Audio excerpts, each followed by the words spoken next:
and welcome to the Q&R Code podcast with your twin redhead co-hosts, Quinn and Riley. And Riley, happy anniversary, girly.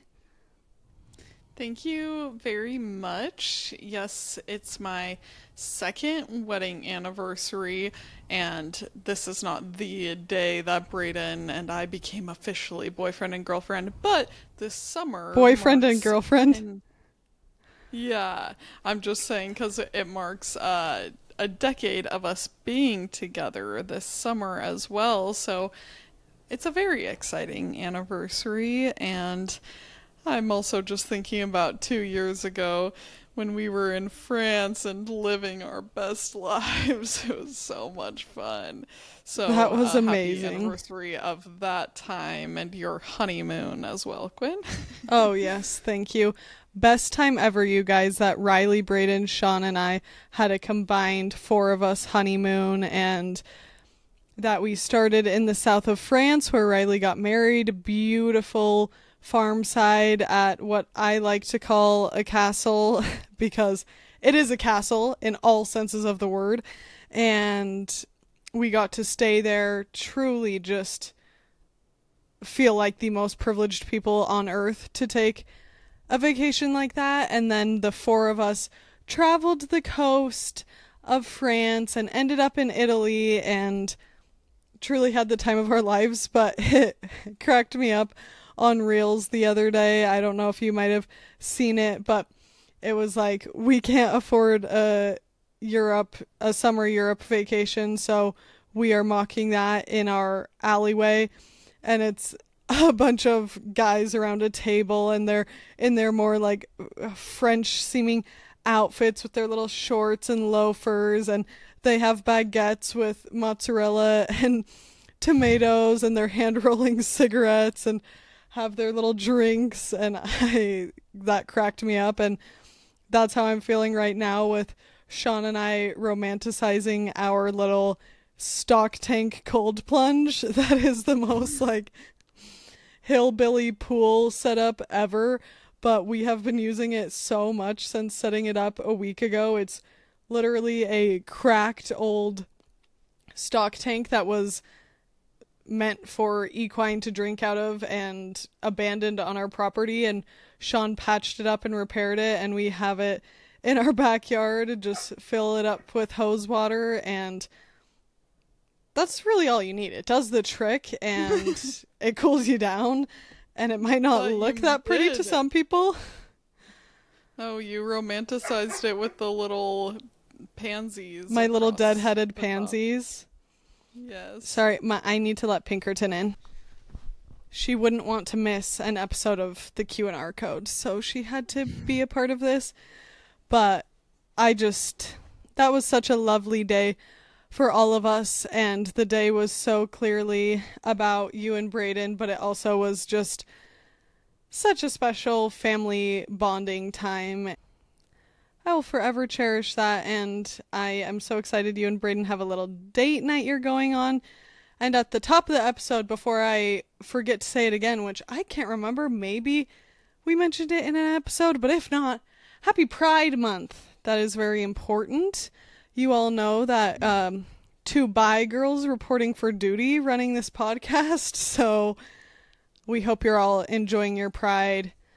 That being said, we're going to hop into just a little bit of political talk before going into more of a summer fling vibe for the rest of the episode. So I know sometimes it can feel like listeners.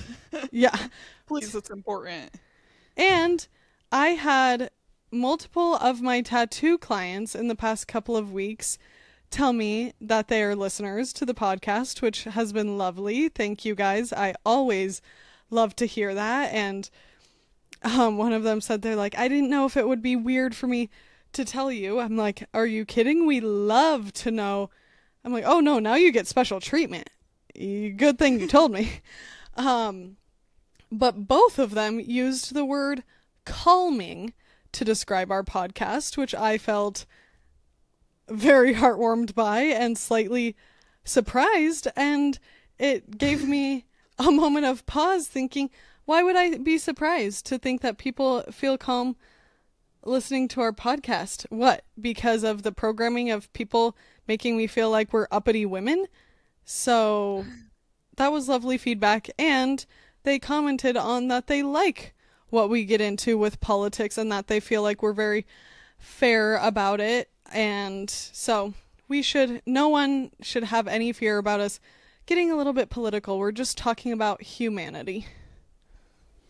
I agree, and I also think that the word politics is such a little word for something so expansive that we talk about, and I know a lot of people have an aversion and say, like, I don't really like that everyone gets political. However, I've just always been someone that feels it's impossible not to, because it's just it's life. Like, you can't avoid politics. Maybe some people have to think about it a lot less because they are maybe focusing on their immediate circle, and if you're from a very privileged group and surrounded by those people, you might feel those impacts a little bit less. But I don't even really like to think about it like that. Like, you won't feel the impacts, because if anyone is feeling the impacts of what's happening in the government, my feeling is we're all feeling those impacts. And like Quinn said, it's Pride Month. It's also, we just passed Juneteenth. There are these markers to remember that there are lots of different groups that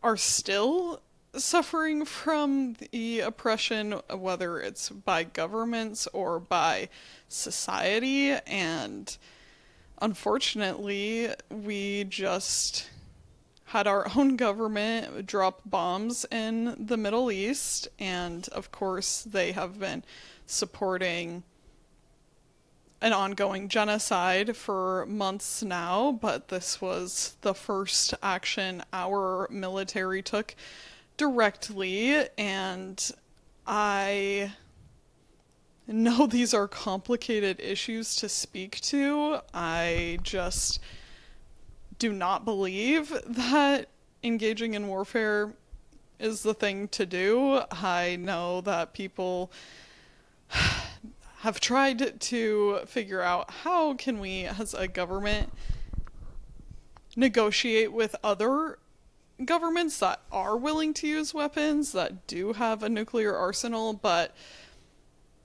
of course, Quinn and I are all about nonviolence. I think it's unequivocally wrong that our own government through ICE is targeting people. It's racially targeting people is what it is. And of course, that's been going on heavily in LA. We're seeing a really huge government presence there, but that's not the only place. And Quinn and I can confidently say that that is not right. We should not be just taking people that are causing no problems and arresting them and separating families and forcing children to represent themselves in court alone. There's just no sense behind this kind of action. It's not going to help any supposed problem, in my opinion, that's going on right now. And I am just really disappointed, is the lightest way that we could put it, that we are choosing to deflect from actual issues that are really making people suffer in this country, like not having access to housing and health care and safety, and instead escalating that sense of unrest, taking away people's safety, separating families, dropping bombs. Like, come on, that is just such a horrible thing to do. I think that we I know at least my circle feels very nervous and afraid of getting engaged in another all-out war, because we can look back and see so many examples in very recent history of how much damage that has caused, not only to Americans but to other people worldwide. I don't care if you're Iranian, Israeli, Palestinian, American, wherever you come from, you do not deserve to live in a war zone. None of us do, and none of us deserve to go as a migrant to a new place and live in fear of violence or your family being torn apart. So, although Quinn and I are going to transition in this podcast and talk about in our insular lives some more joyful things going on, we just always feel like it's so important to acknowledge that we're grappling with these things too. We're trying to figure out how we can use our influence, our voices, what's in our circle of control to push back on things. Of course, a great thing you can do is call your representatives. On top of everything, there's the huge public land sale that's being propositioned in the so-called Big Beautiful Bill. That's actually a horrible, ugly, stupid bill. Yeah. Not to use the word stupid. It is stupid, and but it is one of the remaining great things about America is our free use of public land and being able to access so much beautiful countryside and so all throughout the United States. And that is something we definitely need to be calling our senators about. And you can so easily, if you feel intimidated about doing something like that, you can look up a script that you can read off of, and you can very easily look up what your senator's numbers are for your state.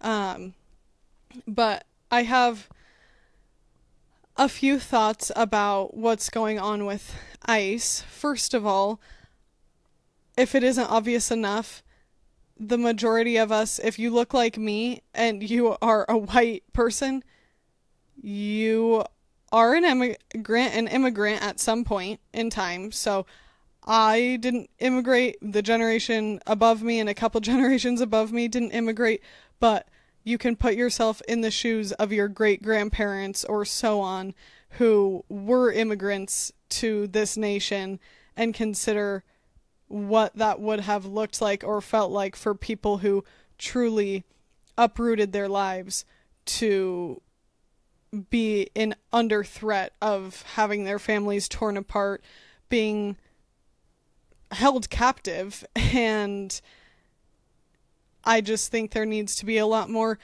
empathy, because it seems like sometimes white people, like, the best thing that some people are doing right now is saying, well, think about these Latinos and Mexicans that they work so hard for this nation. And yes, that is true. And I think there is, we can consider that work ethic is, we can give them props and credit where credit is due. But I also think that's a little bit missing the point of that they are humans just like you and me. And I think that race can muddy the water where people feel like they need a reason to justify why those groups of people should be able to stay in our country. And if they were white people, as we are seeing right now, if you're white, even if you are currently, you're a first generation immigrant,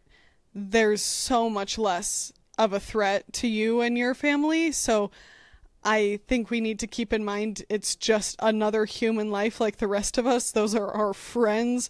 Those are our coworkers. Those are people with families that have worked hard for the life that they're building. And another thing that came to mind is Raven Simone from It's So Raven. I saw a clip in an interview she had recently where someone brought back up to her, because she had made the point, like, I don't consider myself an African American. She's a black person. If you guys don't know the context of It's So Raven, I'm sure that all of the people our age do, but she said, I don't identify at all with the label African American, because what does it take for a black or brown person to just be able to say, I'm an American? My parents did not immigrate. My grandparents did not immigrate.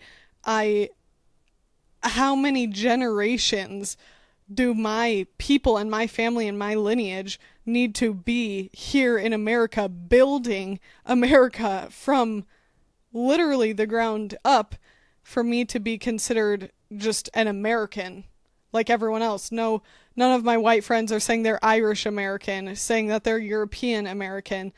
They're all considered American, and I have no ties to Africa. That, like, I love those people. I love African Americans, but I don't feel like an African American because Africa has no place in my heart in terms of any sort of current connection. So I really don't need to say much more about that, but I thought that that was an interesting point and food for thought.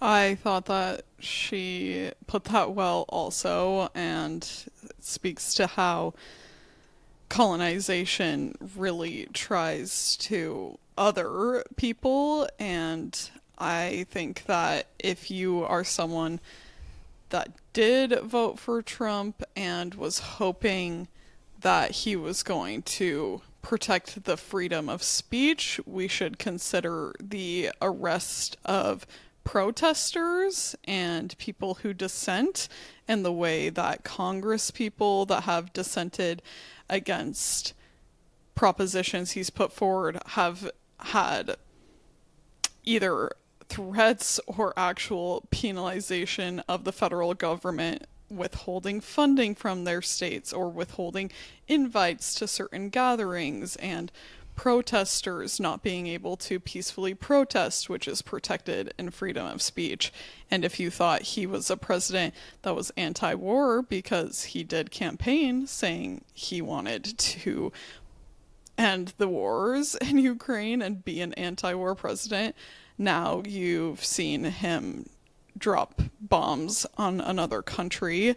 And seeing these things, to me, is not at all an I told you so moment, because I do not want this to happen. It would have been best case scenario if none of this took place, but it is. So I think it's a good reminder that this is not a person that keeps his word, that you can trust anything that comes out of your mouth, because unfortunately this administration does not care about people, the planet, and serving the greater picture, which I think that public servants should always be looking at the whole picture. You're looking directly at your constituents.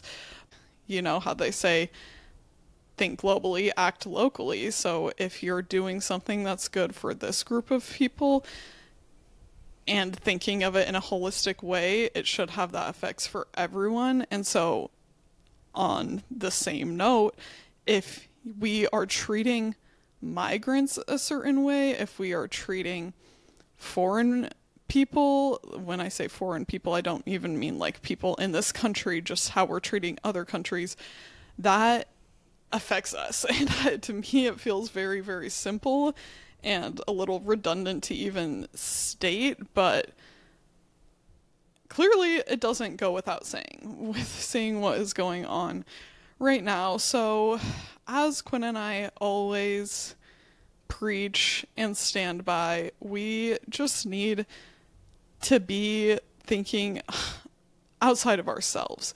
And even if you feel relatively like safe and stable right now, I just don't think we can take that for granted, because people can make a decision that we have no control over like that, and your life changes forever.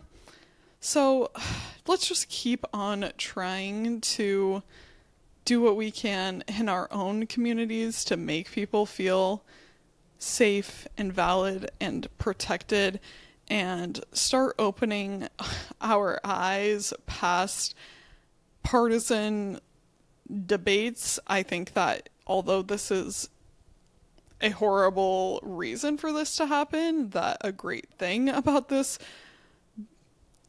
public land potentially being sold off is I have seen people really come together about that, and that whether you have previously been a Trump supporter, currently are, whatever, or very progressive and liberal, people are clearly showing that they don't want this to happen, and little moments like that, I think, can serve as a good way to connect each other and refocus and remind yourself, although it's hard, believe me, I am not perfect at this whatsoever, that sometimes we just need these connection points to remember you are not my enemy, even if we don't agree on everything, and there is a way that we can like come together and push for progress little by little, even if you wish, I just wish you already agreed with me on all these things already. You know, I do believe people can change, and that by opening your arms to that, instead of realizing we have one thing that is really important to me that we disagree over, therefore I want to cut you out of my life. That is tempting to do. I think now more than ever it is tempting to do that. But we don't want to do that, because there is power in numbers, and those are people that you might need for something else, and we can just try to work together as much as possible. Where we can find common ground, we always should. Yes. And I never feel like as well equipped to speak on these things as I want to. But another thing that you know that Quinn and I feel passionately about is using your voice, even if it's imperfectly. And if there's anything that the internet, I think, has really gone wrong about, it's holding people to the standard of perfection that you should already know before you say something, like to say it better. And I think we need to stop doing that to each other and really look to understand people's intentions. And I thought it was very interesting listening to a podcast the other day that now I'm going to completely forget what it was, that somebody made the argument that because of the use of Google and how AI, that you can have an answer in 2 seconds, that's the correct answer, our interpersonal relationships have suffered because we expect other people to be like Google, and we've all heard or done that before, where you see a reel, somebody says something wrong, and you're like, they could have just taken the second to Google it, and people are frustrated that they're ever educating each other because you have access to this information the same way I do. But that's the beauty of being a person, is that you're not a robot. You're not going to get it right the first time. And I love on Tell Me Something Messy, Brandon Kyle Goodman's podcast, he always begins with a disclaimer of... They always begin with a disclaimer that says anything that like is said on this podcast is open to change, and like we do not hold our guests to the things that they've said forever and ever, and this should be a place where we can just be vulnerable and open. And I feel the same way about this podcast. And thank Why you for would being... we shut down people's evolution? Isn't that the whole point that we're encouraging? Do you want to hold people at the stake for who they were in the past, or do you want to encourage change for the future? We can't ask for change and then hold people to who they once were. We can, of course, hold people accountable and speak up for what we believe and ask for change, but then if people change, we celebrate that. We celebrate that. I'm gonna use that sound bite of what you just said over as like the background to a reel of me listening to Joe Rogan's podcast because Charlie Crockett Crockett's is doing an episode with him. I hoped that wasn't rude of me to tag you in the post saying, on Charlie Crockett's post saying, might actually tune into Joe for this one. But I'm like, No, it wasn't.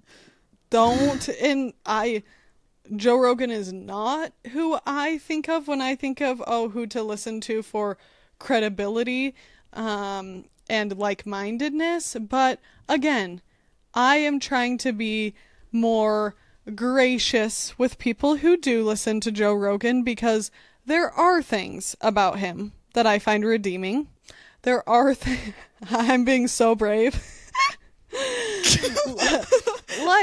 Though he has been incredibly bigoted about trans people, he at times has advocated for gay rights. So, we are going to try to be positive and see the good. But changing, yay, thumbs up. Woo! Okay. Can I moving past political corner or not yet? Yes, moving past political corner. Because the last thing I will put in political corner is a pat upon my own back with a caveat that I did vote in my local primaries. I wanted to bring that up. I felt really good about that. However, when I was in there, I realized, oh my gosh, I'm a little unprepared for this, because I just kind of assumed, I guess through osmosis, that I was prepared for who I was going to vote for, but our county just changed to ranked choice voting, so instead of just going in for one, you do 1, 2, 3 for all of the candidates. And wow. I should have known kind of the order of all of them, how I would have ranked, and it did make me feel a little like I was voting unprepared. And is that worse than just not voting at all? Ultimately, I don't think so, especially because it was in a primary, so I already, you're voting for who gets to be on the ballot, which is very important. I just was like, okay, girl, you don't have to be so hard on yourself, because I felt pretty, while I was in there, gosh, I should have just, taken 10 minutes beforehand and gotten myself together. So that's a learning lesson for sure. Totally. We keep on learning, and now changing tunes. Library. Happy summer reading, everyone. I hope that you guys are participating in a summer reading challenge with your library, like Riley and I are. And if you haven't started yet, is it a little bit late? Yes. But is it too late? No. So go support your local library.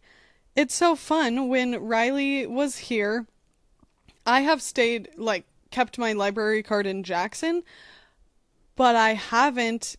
And you know what? Do I feel ashamed? No, I don't feel ashamed. Do I feel a little dissatisfied with myself that it took as long as it did for me to get a library card in a place I've been living for 4 years? Yes. But Riley encouraged me when she noticed we were next to a library because we were getting Bunny taken care of at the vet. She said, why don't I hold Bunny?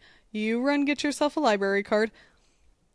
I'm not saying all librarians are, maybe there are some fish in the sea of librarians out there that aren't the best. A few bad apples, as they say. A few bad apples, but I swear most librarians are chef's kiss, cream of the crop people, and I do have a crush on a lot of them. And not in a gross way, but I'm like, you are so happy. Why do you look so cute in a cardigan? Would I look that cute if I put that on? I don't know. But thank you for wearing your little sundress while you are helping me checking out my books, because you just made me feel so just reader girl fairy cottage core. Yes, I am in my library. And so I walked up into the library, immediately helped by a couple of super nice people that explained everything I needed to know and gave me the choice. Also, we had a choice of several little of the physical library cards, so I got the most adorable little red fox illustration on my library card, and they introduced me to the summer reading challenge. I already surpassed my goal a couple of weeks ago, so feeling very good about that. And now I get to have a free insect tote that they're actually so nice. They showed me ahead of time.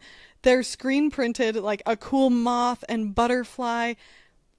I will be using that tote because I always shop with my reusable bags, and I use bags for everything. And they're canvas, great quality, so I feel great about that. And I get to choose a free gently used book. So I'm thrilled. And I just think it might seem like, oh, what does it matter to do a summer reading challenge? But if you're a reader anyway, and that includes listening to audiobooks, all of those minutes go toward this, and they usually do community goals too, not just individual goals. And our library's community goal, if we reach that, the library is doing a big donation to a local farm that gives back to the community and teaches kids about the farm. And so I thought, oh my gosh, could it get any better than that? And yeah, I know Riley and Braden are doing their summer reading challenge also. First of all, lots of libraries do different programs, and at our local library growing up, I don't know what their program is like now as it's morphed, but they used to give you like, you would win gift certificates for local restaurants, like to be able to go out for dinner, and there were bigger grand prizes. Like, don't you remember that one year there was a grand prize that you got to go like double or tandem paragliding with a local company, and they did like lots of fun stuff like that at our library. Now where we live, it's similar to Quinn's. You get a tote, you can get up to 2 free books. Maybe there's more prizes down the line, but I just got to pick out 2 books. Maybe they're gently used, but they seem brand new. I got Mary Oliver Devotions, which is a big collection of a lot of her poetry from like different collections over the years. So excited about that. And then I got a little short story collection that I'm just love short stories, so that's why I picked that one out. Not to rag on my library, but the tote's quality is not very good. I have a little bit of envy for Quinn's tote, to be honest, but that's okay. Our tote is good. Who cares? Their tote is really good, but you could always keep that one with you and give it to someone who's grocery shopping that doesn't have a reusable bag and say, hey, I have an extra, would you like a reusable bag? Oh, that's nice. I was thinking I would probably pass it along as a gift situation when you need to give someone like a bundle of things in a bag. That way, but that's yeah. And then what else was I just thinking? Oh, also at the library, look what programs they have going on, because I know Quinn's had a calendar with different activities throughout the summer, and I just went to one that was so fun. It was for kids, and because I nanny, I like follow what's going on with the kids programs, and it was a musical artist that was a kids artist, and I'm not gonna lie, I was at first like, okay, we'll do this because the kid will think it's fun, but a lot of times kids' music stuff is not cringy. The most riveting for adults, but this person put on such a good program. Like, it was one of those situations where all the adults were having fun. They were super kind, very like educational for the kids. He did a really good job, and we did good music. Like, I was just all around impressed. It's completely free. You just go to that. And I then was looking more into our programs, and there are like several adult book clubs. Say you want to be part of a book club, but you don't really have a big circle of friends that you could set that up with. You can just join one through the library, and ours also does certain like craft nights, or there's a knitting club. And I thought of Quinn because Quinn went to a knitting club for a little while, and I just got excited that this is such a good community resource and reaffirms my passion for wanting to use that and show for their fundraising and for just the continued allocation of resources to your local library that yes, people care and we use these spaces. And what a great way to meet new friends, especially if you're someone like me that works from home that doesn't necessarily have like a super easy avenue to make new adult friends in the community. Yeah. Just what a great thing.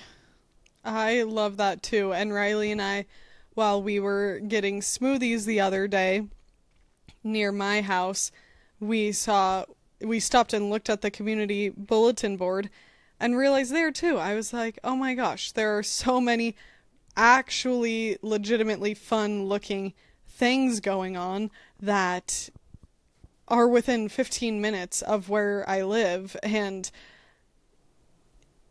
I really do think, even though this is coming from two homebodies, you guys, we are introverts, we are happy alone, I imagine would do much better if, for example, there was isolation for a pandemic than a lot of people, because we really enjoy our time alone. But you cannot forget how important being social and having community is, and that is not something that we want to let go in the age of the phone addiction epidemic. We have to engage with people, you guys, and keep supporting our community resources, because think about if you're someone who's ever going to have kids, and even if you're not, you're definitely part of a generation where more kids are going to be had. Do you want your kids to be able to go to the library? I know I do. So if you don't support those organizations, they aren't going to continue to exist, especially with people in government who are fighting against having those type of programs. So let's actually put our money where our mouth is and go have some fun. And even, we're not saying now you need to do that every week, but look if there's one thing this summer that you want to be a part of. Though this is a very different community event, and I think something that is pretty easily inspiring for people to go to, Sean and I and Bunny went to a farmer's market today that was so successful, and we had only been to, I forget if we went 1 or 2 times to quote unquote a farmer's market since living in Colorado, but what we went to, I think we shared about on the pod, very lackluster, especially compared to what Riley and I grew up with such a nice community farmer's market.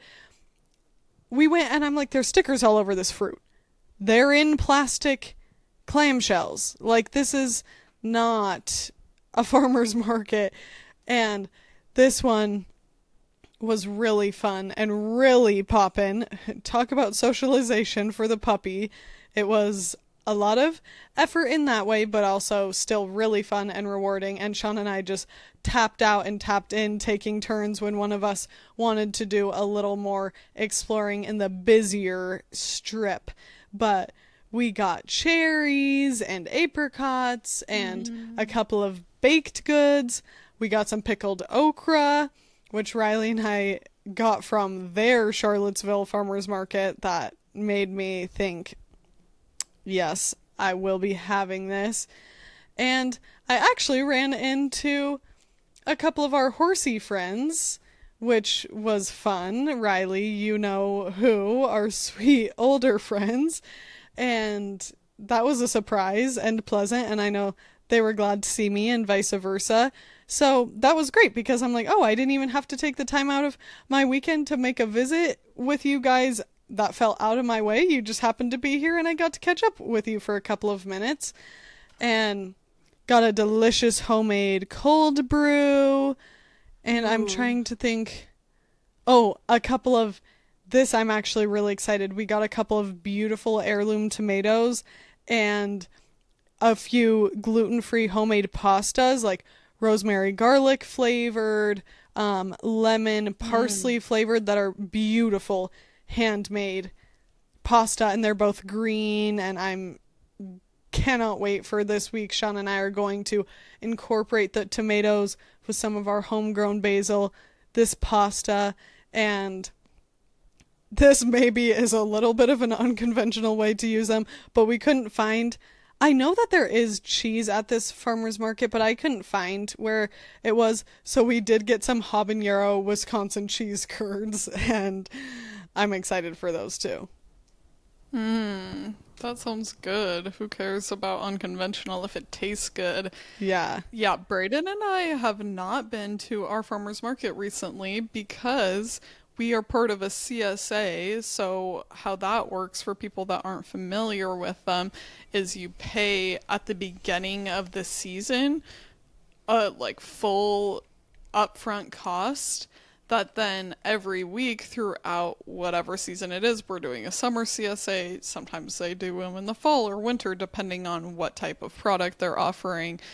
They can even do like meat and dairy CSAs where that's the products that you're getting. We're doing a vegetable CSA, so how that works from the farm that we go to, we're on a half share because there's only two of us in the house, and it's less than $25 a week. Again, that's an upfront cost, but that's what it boils down to, and we get 6 different vegetables and sometimes a bonus item, and you just get to pick them out, and they have whatever they have right then at the farm, so it changes throughout the summer. Like earlier when it's a little colder, there was more leafy greens, and now we're getting into the season where there's going to be more peppers and just whatever veg they have available. But it's a crazy, incredible deal for the amount of produce you get. I can't believe that they're able to charge that way, and CSAs really work by making sure farmers like have the money they need for the season up front, and then they can work off of that budget. What does CSA stand for? I was trying to remember. Is it like community share or something? It's something to do, I think, with community, but I need to look it up. Now I don't remember.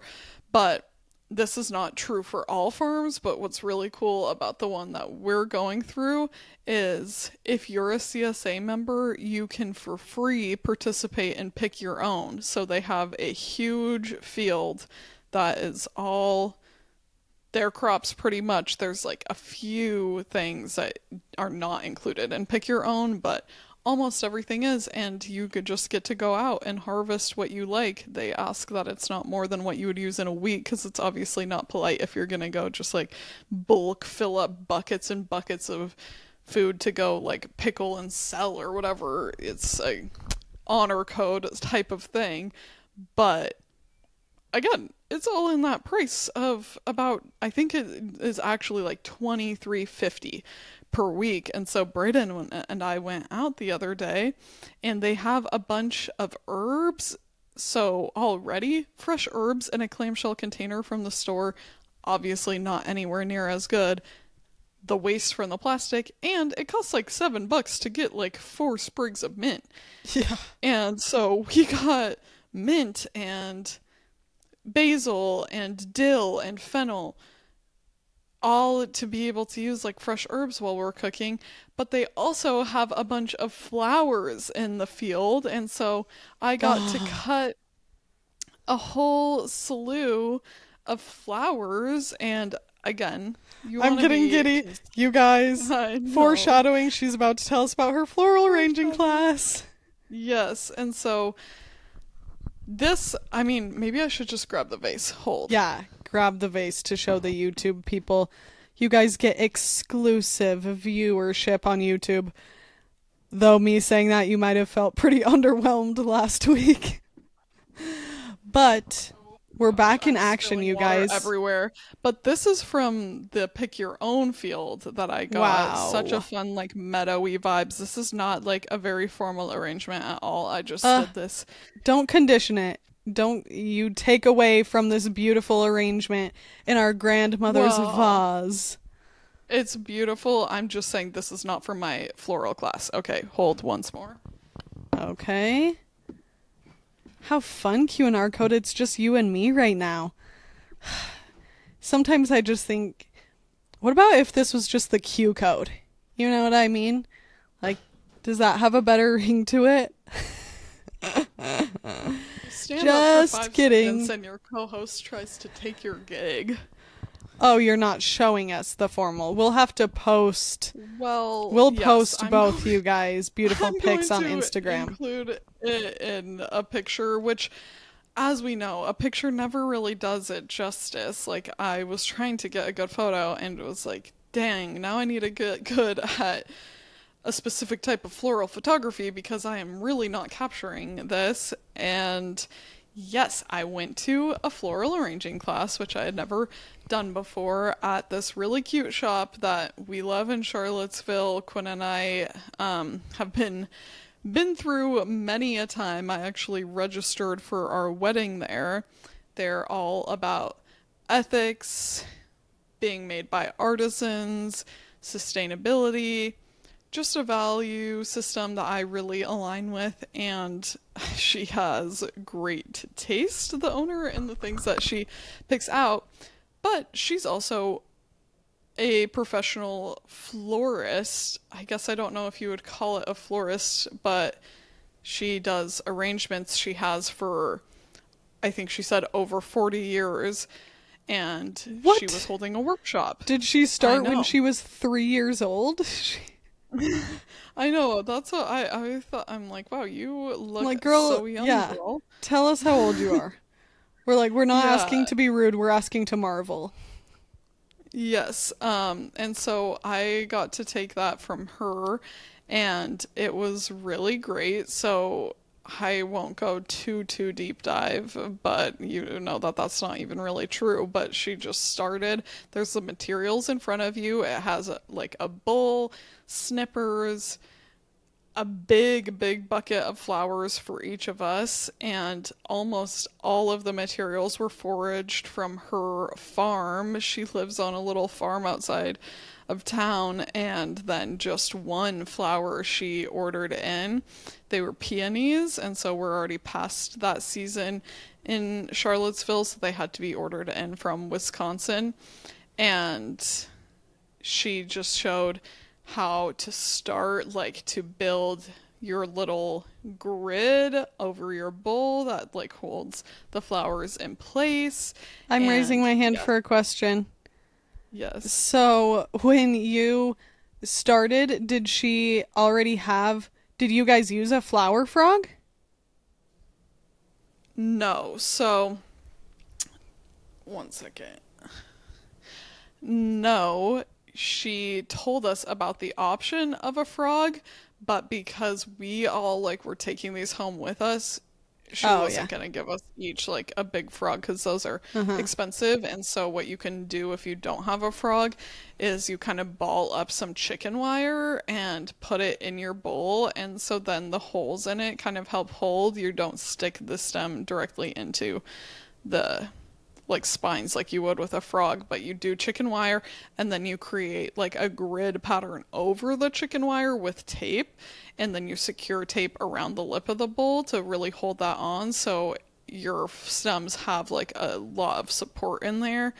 And she gave us just a little bit of philosophy. She's completely self-taught, and she just was talking about how she prefers loosey-goosey and natural arrangements. She's just our kind of girl. Like, she's not with the super like symmetrical or very prim and proper vibes. She really likes enhancing the natural quality of flowers and leaning into that, which I really like too. I mean, there's nothing wrong with a more symmetrical style, but it's kind of like how I feel about a French courtyard garden where everything is so like cut and planned and rounded and like pruned to have that very particular aesthetic.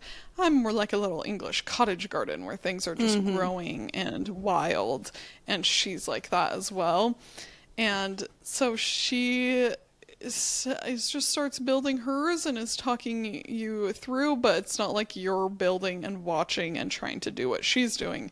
She gives you an overview, and then it's free time and you get to make your own floral arrangement. And I had so much fun, and I loved how mine turned out. And we again will post photos, but I wish you guys could have seen it, because I was like, wow, this is awesome. I think that it's not because, wow, I'm so talented at this. It's just they're flowers. They look great pretty much no matter what. But I did have a lot of fun getting to think about just the same qualities you would think about in art of any other style, of what are the lines that we're working with, what shapes, what's the contrast here, how am I using negative space. And it's really fun to have that just exploration with it. However, not to be critical of my classmates, I do think that there were people that were definitely being too hard on themselves with it. Like, there was particularly someone next to me that just kept on being like, mine doesn't look good. Like, this is not working out. I don't like it at all. And asking our instructor over and being like, what should I do? Like, this is just not good. I'm like, girl, you have to keep going. Yeah, that's the thing. I'm like, you have to keep going. Art. Right now you only have a few stems in there. It's not going to look like, you have to fill it out and then you can adjust. But also, why are you giving your plants that energy? Maybe that sounds woo-woo, but to me, I'm like, if you're telling your arrangement how bad it is and that it's not looking good and that you're a failure, it's going to be a bad arrangement. Yes, that is in art. So many people make the mistake of being critical too quickly. The beginning of a drawing, not typically going to look good. The beginning of a tattoo, dare to even say. There's an ugly phase. It's just, when you are building something, why do you think that master painters, there are paintings that people work on for 2 years. Like, you have to understand that to build something beautiful, there's a growing period, then it's blossoming, and then it flourishes. So if like you are thinking, high school art teacher used to say, less is not more and more is not enough. Period. And then you need to decide on stopping at some point, because there is a point that you have to decide to stop. But yes. I'm so excited for you about that and so proud of you, and you already are doing so well. So did you buy or take home any of the supplies, like for this arrangement that you just did, your little wildflower arrangement? Did you have the tape?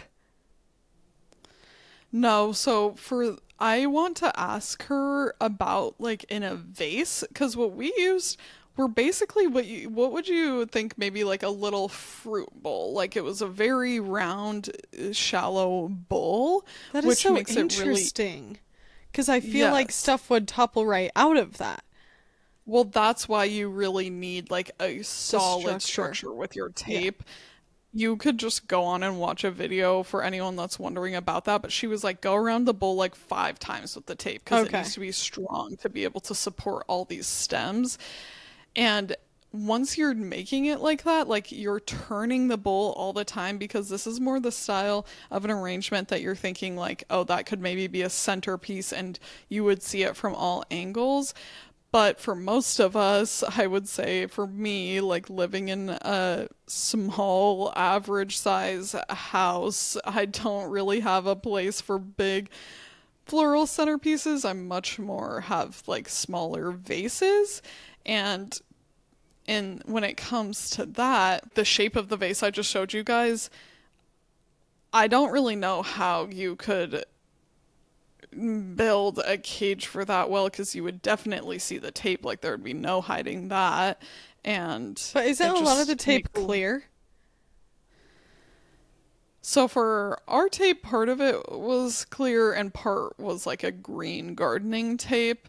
But even if there was clear tape on that vase, you would see it. So I think for that, I just like put stuff in and tried to fill it out as much as possible. And then when there was enough stems in there that it could support it, then I tried to kind of like pull one up a little here or whatever. Yeah. But also in this example for that vase, I didn't cut long enough stems, but that was because when I was out at the farm where we were harvesting, I didn't want to cut things like really down low. I was trying to more help them out by like deadheading so the plants would continue to grow and flourish. So I was trying to think about it in that way. If you were doing a paid arrangement, you would clearly sacrifice more of the plant and cut off more than you needed because of that purpose.